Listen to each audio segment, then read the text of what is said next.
Assalamualaikum warahmatullahi wabarakatuh.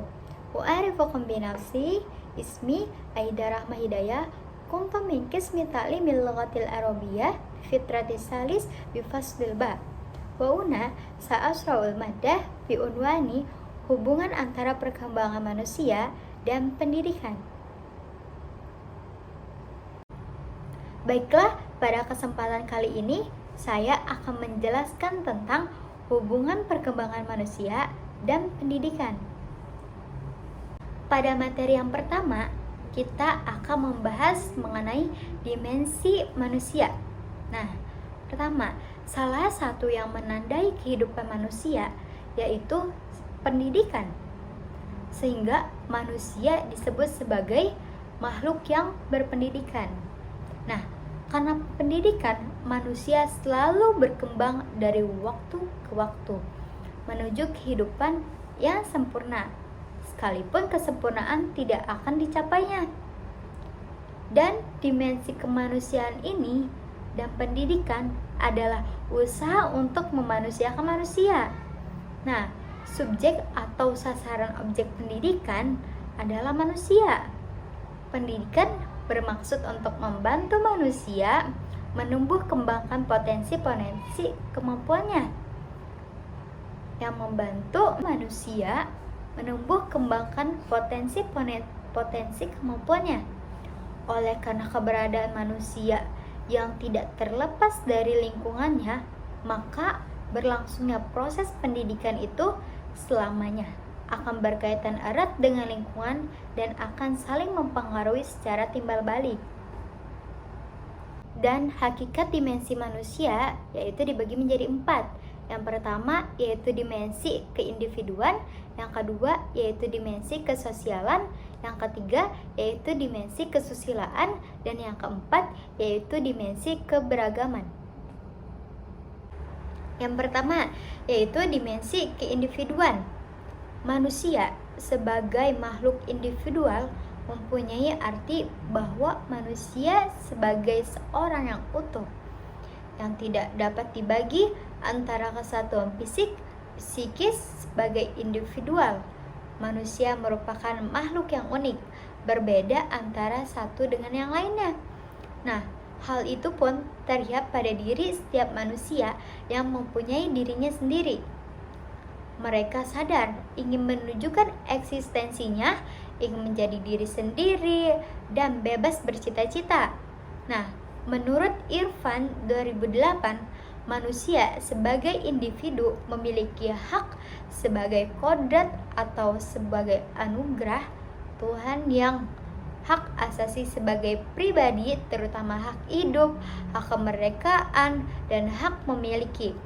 Konsekuensi dari adanya hak yaitu manusia menyadari kewajiban-kewajiban serta tanggung jawab sosial. Faktor-faktor yang mempengaruhi keindividuan yaitu ada 2 faktor. Nah, yang pertama yaitu faktor internal. Apa sih faktor internal itu? Nah, faktor internal adalah penilaian yang dilakukan individu terhadap dirinya sendiri berdasarkan dunia di dalam dirinya. Adapun faktor ini terjadi 3 bentuk, yaitu diri identitas, diri pelaku, dan diri penerimaan atau penilaian. Nah, dan yang kedua yaitu faktor eksternal. Apa sih faktor eksternal itu? Nah, faktor eksternal adalah penilaian dirinya melalui hubungan sosialnya atau hal-hal lain di luar dirinya. Adapun faktor eksternalnya meliputi diri fisik, etik moral, dan diri keluarga. Dan dimensi yang kedua yaitu dimensi kesosialan. Nah, dimensi kesosialan merupakan dimensi yang didasarkan pada tiap-tiap individu yang diharapkan dapat bersosialisasi dengan lingkungannya. Nah, dan menjalani komunikasi yang baik, di mana dalam lingkungan kehidupan sehari-harinya tidak menyebabkan perpecahan antara satu dan yang lain, sehingga tercipta masyarakat yang rukun, aman, dan tentram. Nah, perkembangan dimensi kesosialan proses terbentuknya dimensi sosial dan perkembangannya dalam pendidikan pada diri manusia tampak lebih jelas pada dorongan untuk bergaul. Setiap orang ingin bertemu dengan sesamanya. Sebagai anggota masyarakat, seseorang berkewajiban untuk berperan dan menyesuaikan diri serta bekerja sama dengan masyarakat. Adapun faktor-faktor yang mempengaruhi dimensi kesosialan. Nah, ada dua faktor, yaitu faktor internal dan faktor eksternal. Apa saja sih faktor internalnya? Nah, faktor internalnya yaitu bertambah atau berkurangnya penduduk, yaitu penemuan-penemuan baru, dan ketiga yaitu konflik dalam masyarakat, pemberontakan.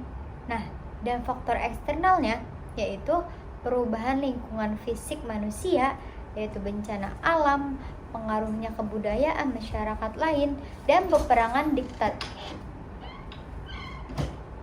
Dan yang ketiga yaitu dimensi kesusilaan. Susila berasal dari kata su dan sila, yang artinya kepantasan yang lebih tinggi. Persoalan kesusilaan selalu berhubungan erat dengan nilai-nilai kehidupan berupa norma yang berlaku di masyarakat, dan moral yaitu ajaran tentang baik buruknya perbuatan dan kelakuan. Dalam moral di ajaran, segala perbuatan yang dinilai baik dan perlu dilakukan, dan suatu perbuatan yang dinilai buruk yang ditinggalkan. Pada hakikatnya, manusia memiliki kemampuan untuk mengambil keputusan susila, nah, serta melaksanakannya, sehingga disebutkan manusia itu adalah makhluk susila. Nah, dan adapun faktor yang mempengaruhi dimensi kesusilaan, yaitu faktor yang mempengaruhi pertumbuhan dan perkembangan kesusilaan manusia pada lingkungan kesehariannya. Pada dasarnya, seseorang diharapkan mampu memahami dan mengamalkan nilai-nilai yang terkandung di dalam unsur masyarakat. Pengalaman di sini mengamalkan nilai-nilai yang terkandung di dalam unsur masyarakat. Pengalaman di sini tidak hanya pengalaman semata, namun harus diajarkan dan diresapi sedemikian mungkin sampai terciptanya lingkungan yang harmonis, dan itu terus berkelanjutan. Nah, dan yang keempat yaitu dimensi keberagaman. Pada hakikatnya, manusia adalah makhluk religius. Beragama merupakan kebutuhan manusia karena manusia adalah makhluk yang lemah, sehingga memerlukan tempat untuk bersandar. Manusia sebagai makhluk yang beragama mempunyai kemampuan yang menghayati pengalaman diri dan dunianya sesuai dengan keyakinannya masing-masing, pemahaman agama, sembahyang, doa, maupun meditasi. Nah, jauh dekatnya hubungan ditandai dengan tinggi rendahnya keimanan, nah, dan ketakwaannya. Manusia yang bersangkutan di dalam masyarakat Pancasila, meskipun kepercayaannya dianutnya berbeda-beda, diupayakan terciptanya kehidupan beragama yang mencerminkan adanya saling pengertian, menghargai, kedamaian, ketentraman, dan persahabatan.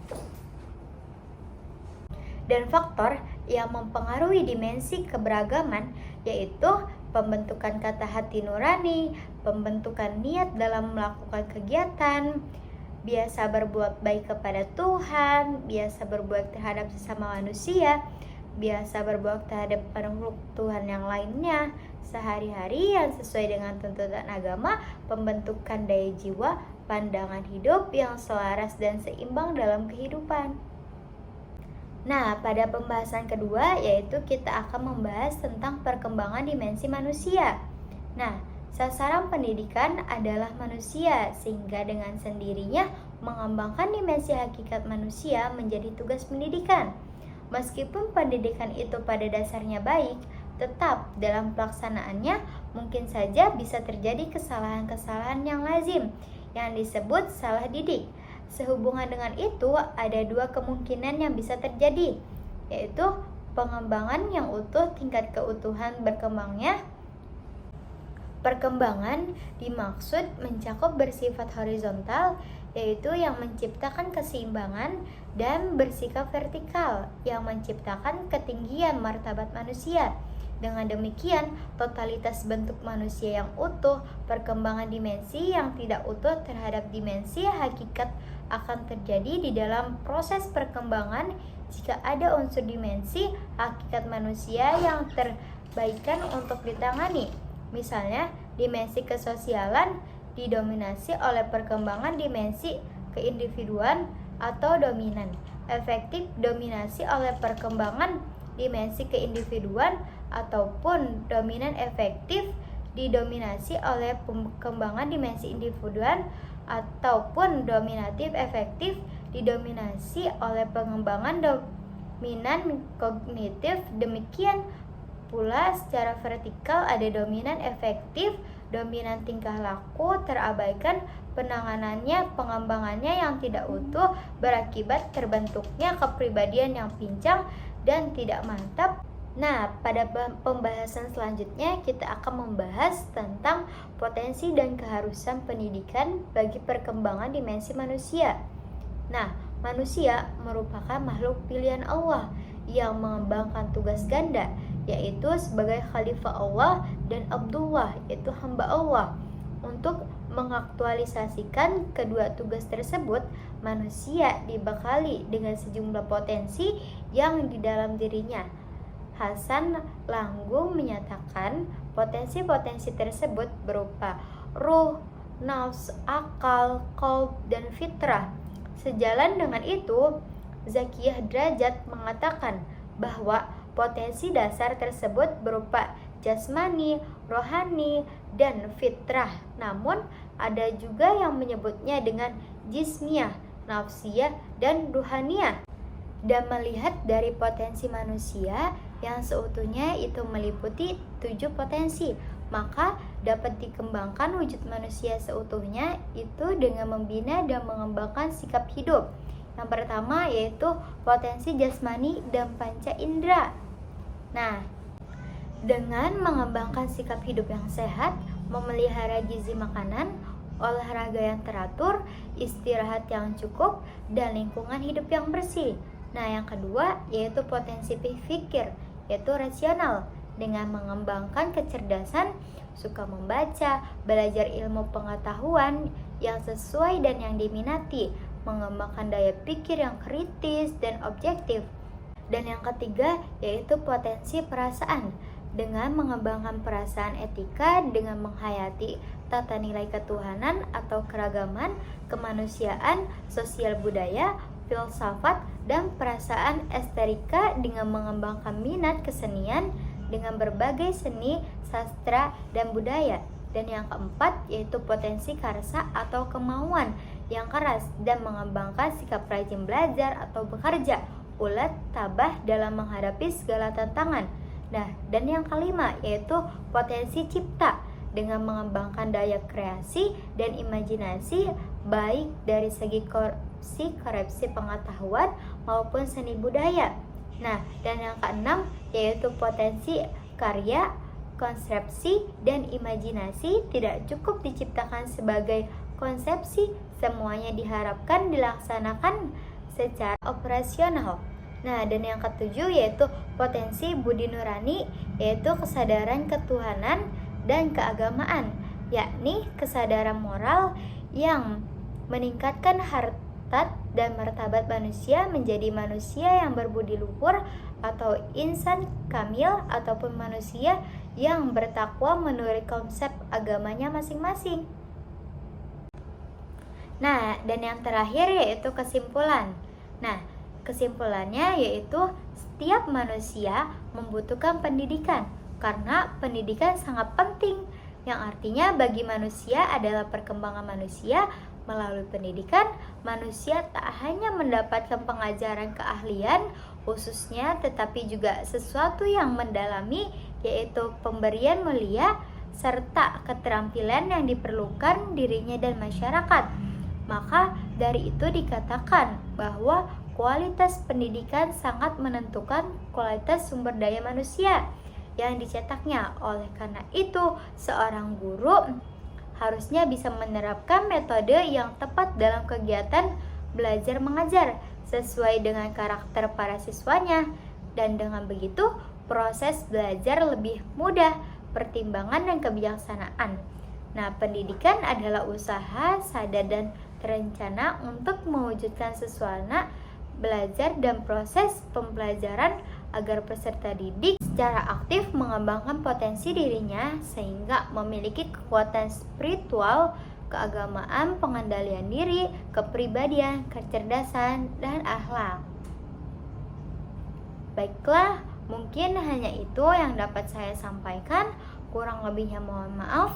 Billahi taufiq wal hidayah, waridho wal inayah. Wassalamualaikum warahmatullahi wabarakatuh.